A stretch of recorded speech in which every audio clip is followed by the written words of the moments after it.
મન બુદ્ધિ પરણવી જોઈએ કોઈના સાથે. મારે મારી બુદ્ધિ રૂપી કન્યાને હજી પરણાવી છે, અને પરણાવી છે એટલું નહીં, મારી બુદ્ધિ તમને પસંદ કરે છે, તમારા જેવું મૃત્યુ પસંદ કરે છે. તમને શું કામે, ભગવાનને શું કામ પસંદ કર્યા? તો દાદા ભીષ્મ કહે છે, ત્રિભુવન કમનમ તમાલ વર્ણમ રવિકર ગૌરવરામરમ દધાને વપુરલ કકુલા વૃત્તાનનાભ્યમ વિજય સખેરતિરસ્તુ મે નવદ્યા. ત્રિભુવન કમનમ તમાલ વર્ણમ, આ ત્રણેય ભુવનમાં સુંદર છો તમે. હે ત્રિભુવન, હે ભુવન સુંદર, સાંભળો. જેનો રંગ તમાલ પત્ર જેવો છે, નથી કાળો નથી ગોરો, અને વળી પાછો સૂર્ય કરતા પણ તેજ.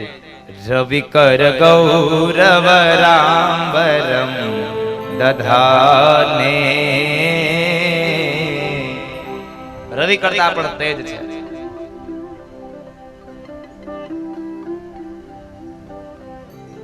જેના સખા પાર્થને વિજય અપાવવા માટે જે સક્ષમ છે, પાર્થના સખા, મારું મન તમારામાં વળગે છે, મારી બુદ્ધિ તમારામાં લાગે છે. મારું મન તમારામાં શું કામ લાગે છે?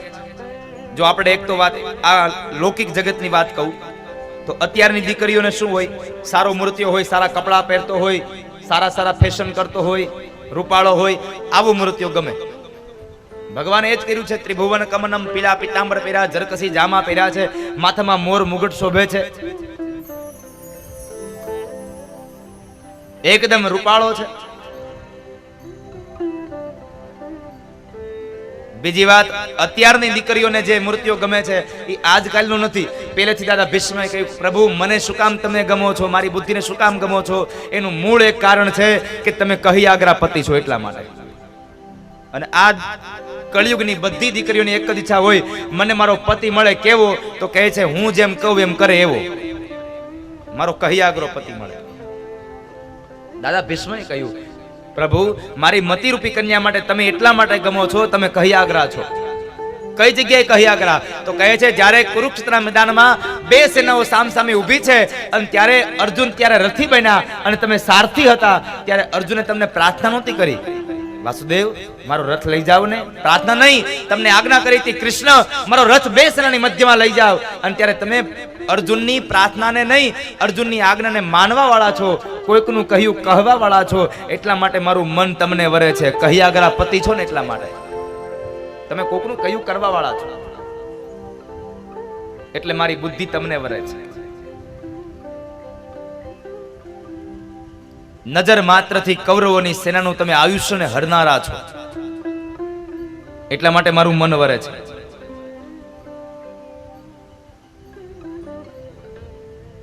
બીજી વાત, જ્યારે અર્જુને બે સેનાની મધ્યમાં આવીને જ્યારે પોતાના વડીલોને જોયા છે, ત્યારે એમણે પોતાના હથિયાર નીચે મૂકી દીધા હતા. હું નહીં લડું. જે માણસ લડવાની ના પાડે છે એ માણસને તમે ફરી પાછો લડવા માટે ઊભો કરનારા છો, કોઈકને તમે બળ દેનારા છો, માટે મારું મન તમારામાં વરે છે. માય કાંગલાઓની હારે મારું મન ન વરે.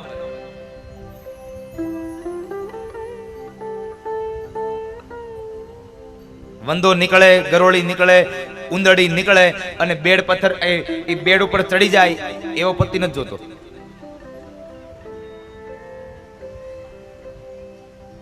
પતિ જોઈએ છે જે સારો હોય, જેનામાં બળ હોય, બુદ્ધિ હોય. અમુકમાં તો એટલું બળ હોય ને, એ બેડરૂમમાં બરાબર આટા મારતો હોય, જો ગરોળી કે ઉંદરડી નીકળે આમ, એટલે ઈ ઠેકડો મારી સીધો બેડ ઉપર ચડી જાય.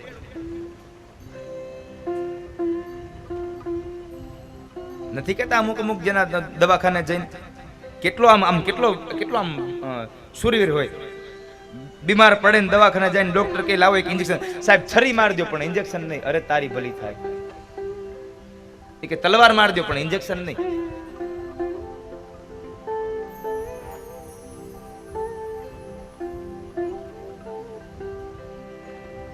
ઇન્જેક્શન લે.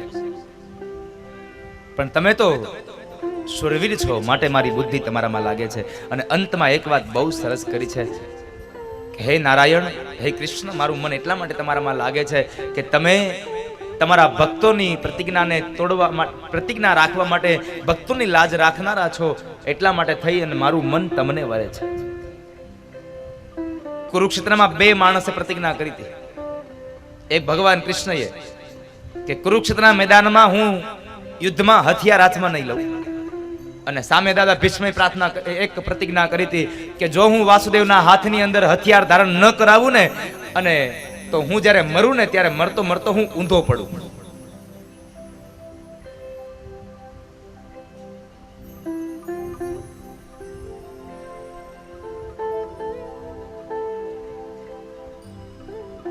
મારું ધડ ઊંધું પડે.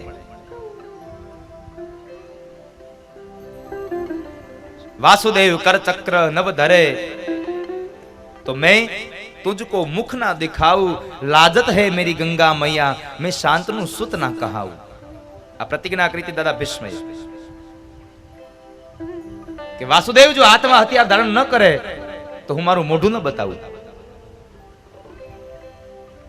અને અંતમાં જ્યારે 10મા દિવસનો સૂર્ય ઉદય થયો અને દાદા ભીષ્મ જ્યારે કાળ બનીને આવ્યા છે ને એક પછી એક બાણની વર્ષા કર્યા કરે.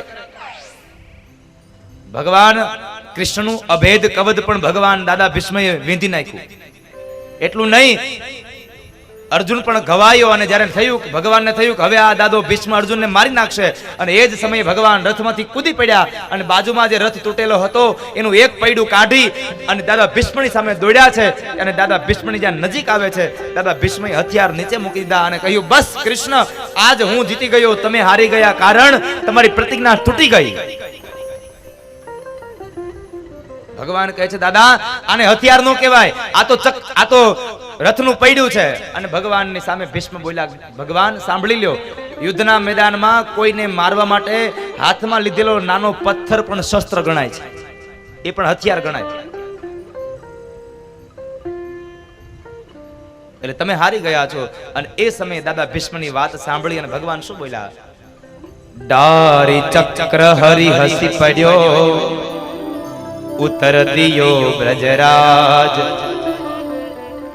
तोड़ी प्रतिज्ञा मोरी में तोरी प्रतिज्ञा काज. ए भीष्म, તમારી પ્રતિજ્ઞા ન તૂટે ને એટલા માટે મેં મારી પ્રતિજ્ઞા તોડી નાખી છે. અને એટલે ભીષ્મ કહે છે, પ્રભુ તમે તમારા ભક્તોની લાજ રાખવા વાળા છો, એટલે મારું મન તમારામાં વરે છે. અને અંત સમયે ભગવાનને ચતુર્ભુજ નારાયણના દર્શન થયા. અને એ દર્શન થયાને લઈ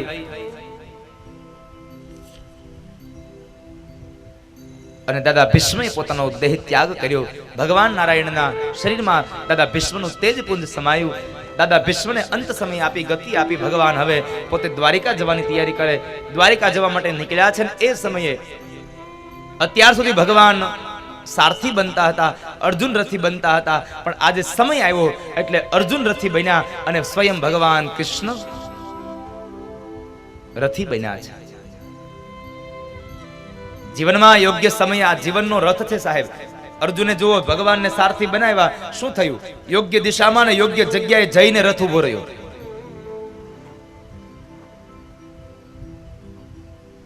જો યુદ્ધના મેદાનમાં 4 ઘોડાઓ વાળો રથ ભગવાનના હાથમાં સોંપ્યો હોય અને યોગ્ય જગ્યાએ જઈને ઉભો રહ્યો હોય, તો સાહેબ આ જીવનનો રથ છે, એને પણ મારા ઠાકુરના હાથમાં આપી દેજો, જેથી કરી અને આ જીવનનો રથ બહુ આડાઅવળા રસ્તોમાં વયો ન જાય.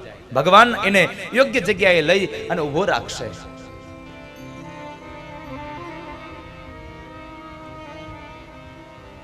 જીવનના રથની અંદર ભગવાન જ્ઞાન, ગીતા, ઉપદેશ છે, સારા સારા સંદેશાઓ આપશે અને આ જીવનને ધન્ય બનાવશે. એટલે કહેવું ગમે છે, કૃષ્ણ તમે છો મારા જીવન રથના સારથી.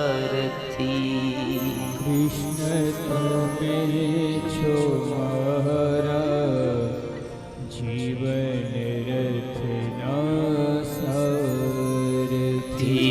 પ્રભુ તમે છો મારા જીવન રથના સારથી. પ્રભુ તમે છો મારા જીવન રથના સારથી. જ્ઞાન ગીતાયુપદેશી મુજને જ્ઞાન ગીતા ઉપદેશી મુझे. જ્ઞાન ગીતાયુપદેશી મુજને જ્ઞાન ગીતા ઉપદેશી મુझे. બનાવજો પરમારથી મારા જીવન રથના સારથી. પ્રભુ તમે છો મારા જીવન રથના સારથી. વાલા તમે છો મારા જીવન રથના સારથી. વાલા તમે છો મારા જીવન રથના સારથી.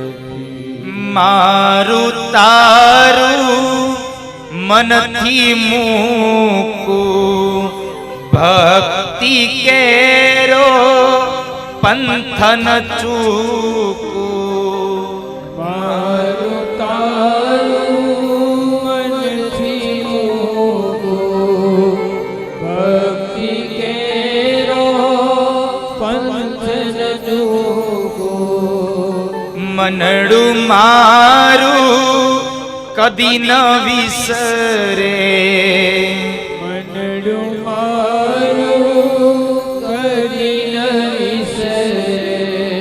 આ દુનિયા છે સ્વાર્થી મારા જીવન રથના સારથી. પ્રભુ તમે છો મારા જીવન રથના સારથી. વાલા તમે છો મારા જીવન રથના સારથી. વાલા તમે છો મારા જીવન રથના સારથી. કૃષ્ણ તમે છો મારા જીવન રથના સારથી. કૃષ્ણ તમે છો મારા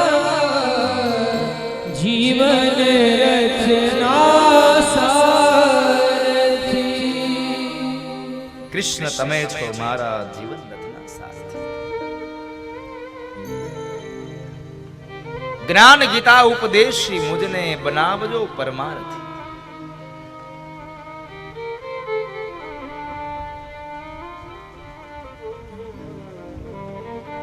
ભગવાનનો રથ દ્વારિકામાં ગયો. દ્વારિકામાં તમામ વ્યક્તિઓએ ભગવાનનું સ્વાગત કર્યું છે. ઈશ્વરનું સ્વાગત થયું. ત્યારબાદ સમય વ્યતીત થયો. ઉત્તરાયણ ઉદરમાંથી જાણે એક કાશમાંથી અગ્નિ પ્રગટે એમ પરીક્ષિત મહારાજનું પ્રાગટ્ય થયું. બોલીએ પરીક્ષિત મહારાજ કી જય. પરીક્ષિત મહારાજનું પ્રાગટ્ય થયું. બ્રાહ્મણોને બોલાવ્યા. બ્રાહ્મણો એના જન્માક્ષર જુએ છે અને એમાં 8મું સ્થાન જોઈ અને ધર્મરાજ યુધિષ્ઠિરને કહે છે કે ધર્મરાજ, આ બાળકનું બધી વાત સારી છે, પણ એક સ્થાન જોતા એમ લાગે છે આ બાળકનું મૃત્યુ કોઈ બ્રાહ્મણના શાપને લઈને થશે. ધર્મરાજ કહે છે ભૂદેવો, યજ્ઞ કરવા પડે તો યજ્ઞ કરો, તપ કરવા પડે તો તપ કરો, દાન દેવા પડે તો દાન દઈ દો, પણ મારા બાળકનું મૃત્યુ કોઈ બ્રાહ્મણ શાપથી ન થાય એવી કૃપા કરો. એક કૃપા કરો. એટલે બ્રાહ્મણો કહે છે ધર્મરાજ ચિંતા કરો માં, ભલે તમારા બાળકને બ્રાહ્મણનો શાપ મળશે, પણ આ તમારો બાળક ભગવાનનો અનન્ય ભક્ત છે, ભગવાનનો અનન્ય ભક્ત હશે. સમયાંતર વ્યતીત થયું ને આ બાજુ વિદુરજી મહારાજ તીર્થયાત્રામાંથી આવે છે. તીર્થયાત્રામાંથી જ્યાં આવે તો એ સમયે વિદુરજી મહારાજની આગતા સ્વાગતા થઈ. વિદુરજી જુએ છે તો કૌરવ પક્ષની હાનિ થઈ છે અને અંતમાં પાંડવોને રાજ મળ્યું. કૌરવો હણાયા છે, ધૃતરાષ્ટ્ર અને ગાંધારી હજી બેઠા છે. એટલે વિદુરજી મહારાજને થયું કે ધૃતરાષ્ટ્ર અને ગાંધારી હજી શું કરે છે, લાવ એને ઉપદેશ આપું. એટલે વિદુરજી મહારાજે ઉપદેશ આપ્યો કે મહારાજ, હવે આ રાજગાદીને સંભાળવાનું, આ રાજને ભોગવવાનું બધું બંધ કરી અને હવે તમે ગંગાના કિનારે જઈ ભગવાનનું યજન કરો, ભગવાનનું ભજન કરો. સમયાંતર થાય ને એટલે પછી અમુક અમુક વસ્તુઓ છોડી દેવી જોઈએ. પણ આ દુનિયામાંથી બધું મરે છે, બધું વયું જાય, પણ આશા મળતી નથી સાહેબ, આશાઓ નથી મળતી. આદ્ય શંકરાચાર્ય મહારાજે પણ કહ્યું છે કે જો જંગલમાં જઈ આ ઘરનો ત્યાગ કરે, જંગલમાં વયા જાય અને જંગલમાં જઈ કંદમૂળો ખાય અને જીવન પસાર કરે, આખી જિંદગી ભગવાનનું નામ લીધા કરે, જો કંદમૂળ ખાય અને જંગલમાં રહેનારા માણસને, એ મહાપુરુષોને જો આશા ન છૂટતી હોય તો આ સમાજમાં રહી પાણીપુરી પીઝા ખાય એને ક્યાંથી છૂટી જાય? પાણીપુરી પીઝા વાળા ન છૂટે.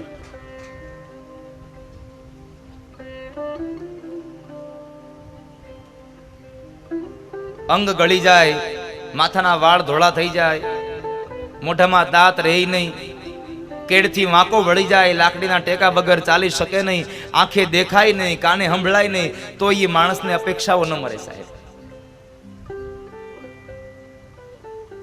ચાલી ન શકે તો શું કે આજ મને તારા ગાડામાં લેતો જાય ને મારે વાડી આવવું છે, જોવું છે કપાહ કેવોક થયો છે. અરે ઘેરે આવે ને તો જોઈ લેવાય કપાહ કેવોક છે.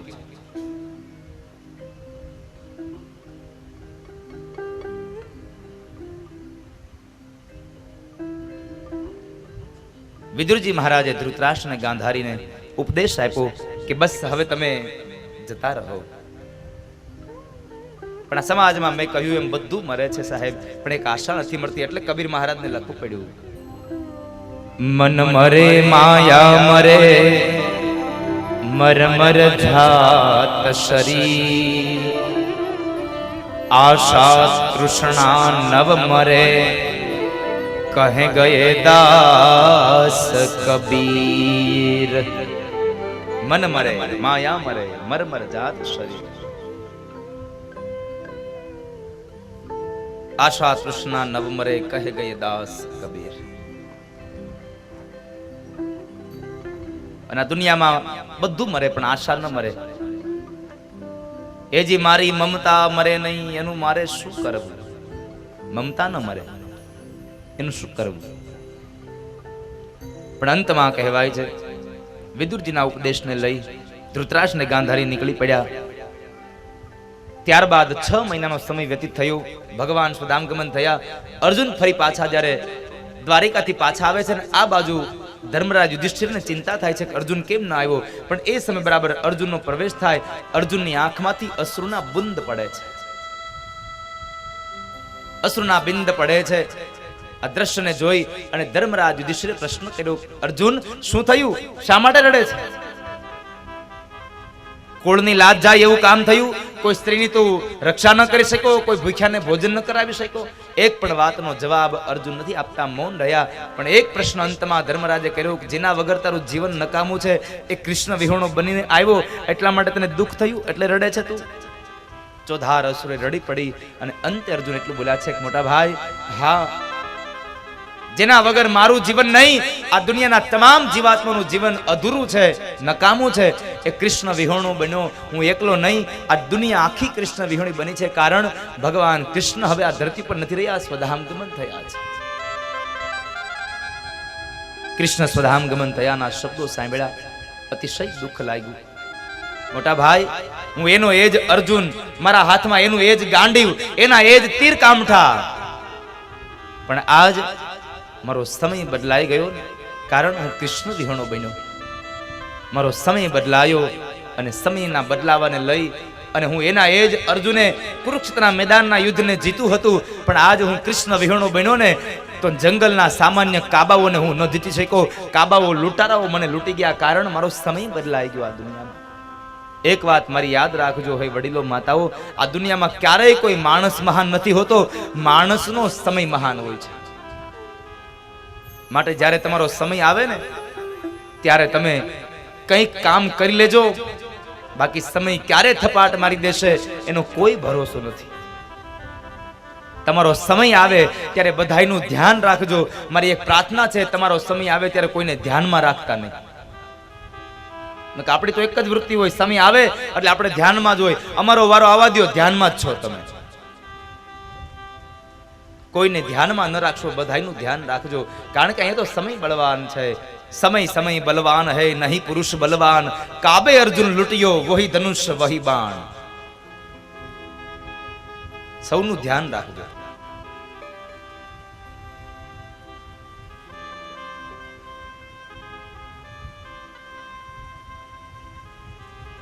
અર્જુનની વાતને સાંભળી અને પાંડવોએ નક્કી કરી લીધું કે જો કૃષ્ણ હવે ન રહ્યા હોય તો આ ધરતી પર આપણે રહીને શું કરવાનું. અને અંતે પરીક્ષિત મહારાજને રાજગાદી સોંપી દઈ 5 પાંડવો હેમાળાના માર્ગે ચાલ્યા છે હાડ ગાળવા માટે.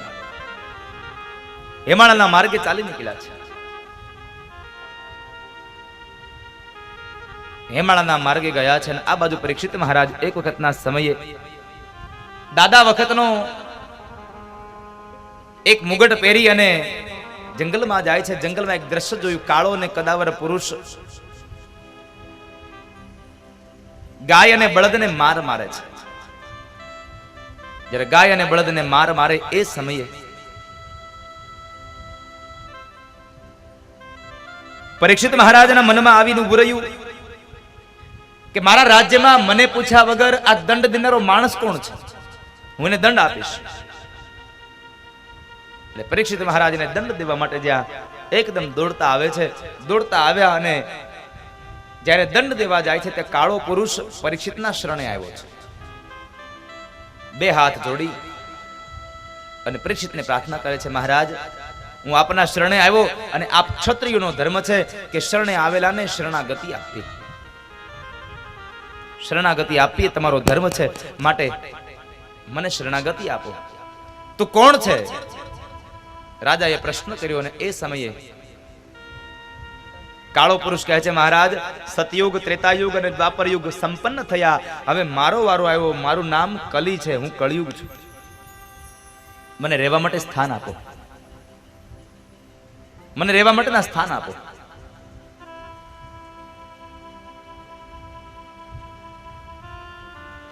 અને રહેવા માટે સ્થાન માગે છે. સ્થાન આપે છે. 4 સ્થાન આપ્યા છે. 4 સ્થાનો આપ્યા. અને કયા આપ્યા તો ભાગવતકાર લખે છે, દ્યુતમ પાનમ સ્ત્રિયઃ સુના યત્રા ધર્મ ચતુર્વિદઃ. દ્યુતમ પાનમ સ્ત્રિયઃ સુના. 4 સ્થાન આપ્યા. પેલું સ્થાન આપ્યું જ્યાં જુગાર રમાતો હોય, દ્યુત એટલે જુગાર. દ્યુતમ પાનમ, પાન એટલે મદિરા પાન. જ્યાં મદિરા પીવાતો હોય ત્યાં કળિયુગ તારો વાસ થાય. ત્રીજી વાત બતાવી, જ્યાં સ્ત્રીઓના શરીર વહેંચાય છે એ સ્થાન આપ્યું.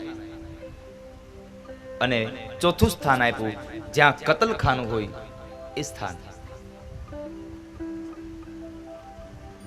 કતલખાનામાં તારો વાસ થાય. આ 4 જગ્યાએ સ્થાન આપ્યા.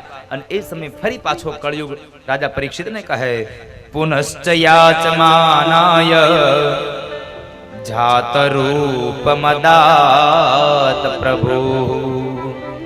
મહારાજ તમે 4 સ્થાન આપ્યા, તમારી વાત સાચી છે, પણ મારો સમય છે અને મારા સમયમાં આ 4 જગ્યાએ જ મારો પરિવાર હમાઈ જાય એવું નહીં થાય. એટલે એકાદું સ્થાન હજી વધારે આપો અને હવે સારું સ્થાન આપજો.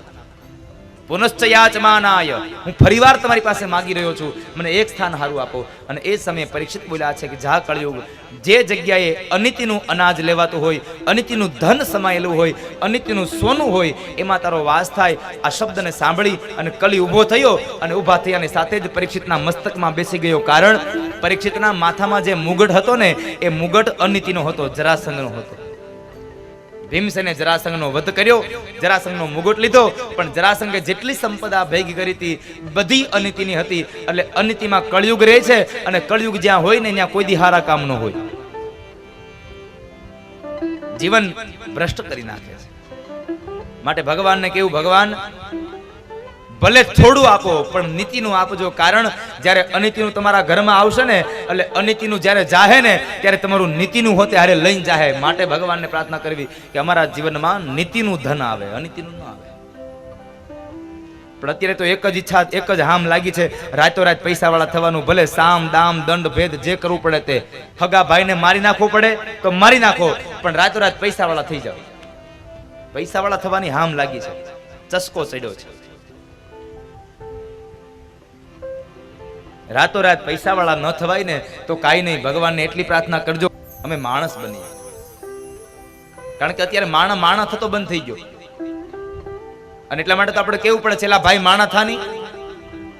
આપણે કોઈ દી ઢોરને કીધું ઢોર થા? માણસને એકને જ કેવું પડે માણા થા. કારણ ભગવાને શરીર માણસનું આપ્યું, પણ વિચારો અને આપણું વર્તન પશુ જેવા આપ્યા છે.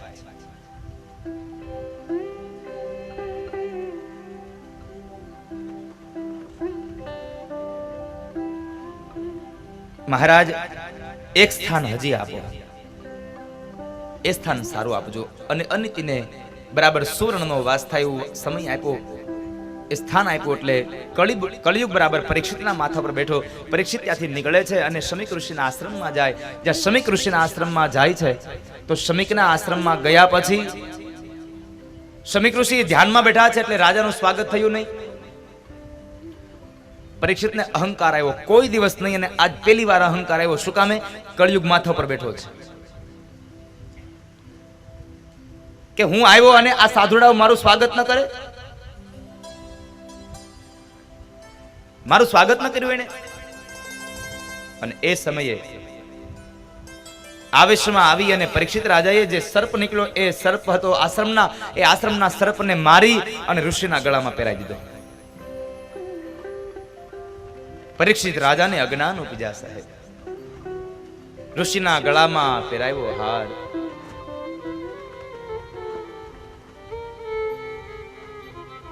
પરીક્ષિત રાજાને અજ્ઞાન થયું. અને જ્યારે માણસ અજ્ઞાનમાં ઘેરાઈ જાય ને ત્યારે ન કરવાના કર્મો કરે છે.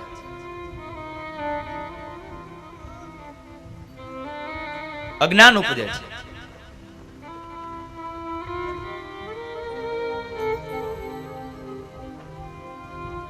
એ અજ્ઞાનને લઈ અને મરેલો સર્પ ઋષિના ગળામાં પહેરાવ્યો. અને ઋષિના ગળામાં સર્પ પહેરાવીને માણસ નીકળી ગયો.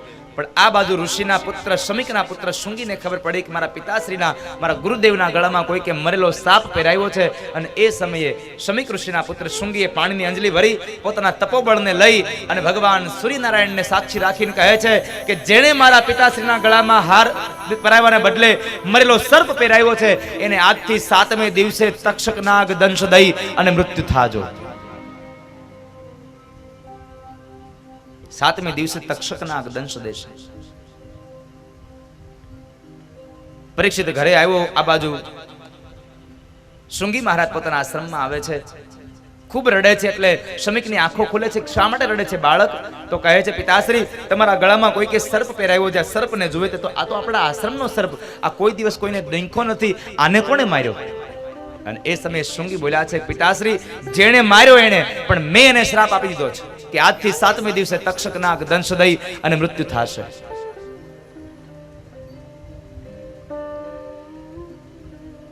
પરીક્ષિત મહારાજે રાજમહેલમાં આવી અને મુગટ ઉતાર્યો. જ્યાં કળિયુગ માથા ઉપરથી નીચે ઉતર્યો એટલે મતી ફરી પાછી ભ્રમ થઈ અને વિચાર આવ્યો કે મારાથી ન થવાનું કર્મ થઈ ગયું. આ શું કર્યું મેં? એકદમ ફરી પાછો શમીક ઋષિના આશ્રમમાં આવે છે. શમીક પાસે પ્રાર્થના કરે છે, બાપજી મને માફ કરી દો, મારાથી ભૂલ થઈ ગઈ, મારી ભૂલ થઈ ગઈ, મને માફ કરો.